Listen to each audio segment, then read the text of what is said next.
নির্বাচনের পর বিজেপি দলের বিরুদ্ধে একাধিক অভিযোগ তুলেছিল সিপিএম দল। আর এই অভিযোগের ধিক্কার জানিয়ে আজ রাজধানীতে বিক্ষোভ মিছিল করে ভারতীয় জনতা পার্টি দল।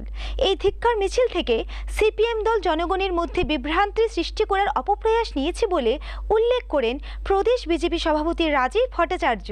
লোকসভা নির্বাচনের পর থেকে বিজেপি দল পরিচালিত সরকারের বিরুদ্ধে অপপ্রচার চালিয়ে যাচ্ছে অন্যান্য বিরোধী দল থেকে শুরু করে সিপিএম দলের রাজ্য নেতৃত্ব।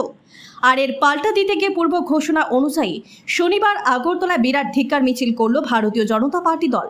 এদিনে ধিক্কার মিছিলটি কৃষ্ণনগর স্থিত দলীয় কার্যালয়ের সামনে থেকে বের হয়ে শহরের বিভিন্ন পথ পরিক্রমা করে। মিছিলে বিজেপি দলের প্রদেশ সভাপতি রাজীব ভট্টাচার্য ছাড়াও অন্যান্য রাজ্য নেতৃত্ব এবং কার্যকর্তারা উপস্থিত ছিলেন। বিক্ষোভ মিছিল চলাকালীন এক সাক্ষাৎকারে বিজেপি দলের প্রদেশ সভাপতি বলেন, ভারতীয় জনতা পার্টির নামে মিথ্যে অভিযোগ তুলে জনগণের মধ্যে বিভ্রান্ত ছড়ানোর চেষ্টা করছে সিপিএম দল। বিরোধীদের অপপ্রচার জনগণ কিছুতেই মেনে নেবে না। তারা সর্বদাই বিজেপি সরকারের পাশে রয়েছে।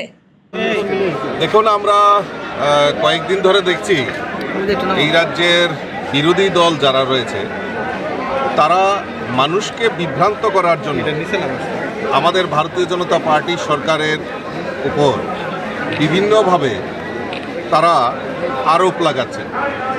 তার বিরুদ্ধে প্রতিবাদ জানাতে আমরা আজকে মাঠে নেমেছি। তার মূল কারণ হচ্ছে তাদের যে ডেপুটেশন বা তাদের যে নেতারা বক্তব্য রাখছে যে রাজ্যে খাদ্যের সংকট, খাদ্যের অভাব, বিভিন্ন জায়গায় মানুষের অনেক কিছুতে অসুবিধা হচ্ছে, পেট্রোল ডিজেলের কথা বলছেন। আমরা তাদেরকে আশ্বস্ত করতে চাই এই রাজ্যের বুকে ভারতীয় জনতা পার্টির নেতৃত্বে সরকার সবচেয়ে বড় যেটা প্রাধান্য সেটা হলো গরিব মেহনতি মানুষ থেকে শুরু করে শ্রমজীবী মানুষ, রাজ্যের সরকারি কর্মচারী প্রত্যেকের জন্য কিছু না কিছু পরিকল্পনার মাধ্যমে আমাদের এই রাজ্য সরকার, আমাদের রাজ্যের মাননীয় মুখ্যমন্ত্রীর নেতৃত্বে যে সরকার, এই সরকার মানুষের জন্য পরিষেবা দিয়ে আসছে।